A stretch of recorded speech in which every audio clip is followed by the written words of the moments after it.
რას ეტყოდით ქართული ოცნების იმ მხარდამჭერებს, რომლებიც ფიქრობენ, რომ რუსთაველზე მდგარი ხალხი იმას არ აპროტესტებს, რაც მართლა გასაპროტესტებელია?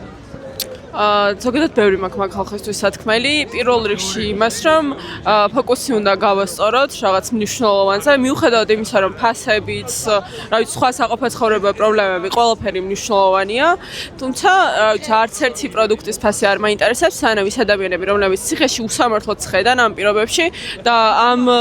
ადამიანებში გულისხმობ, მათ შორის სტუდენტებს, ბავშვებს და ასე შემდეგ, იქ არიან, არც ერთი პროდუქტის ფასი არ მაინტერესებს გულწრფელად, მაგრამ თუ მაინც ამაზე ვსაუბრობთ, პროტესტს აქვს ორი მთავარი მოთხოვნა, რაც არის ახალი არჩევნები და არსებული რეჟიმის გარეშე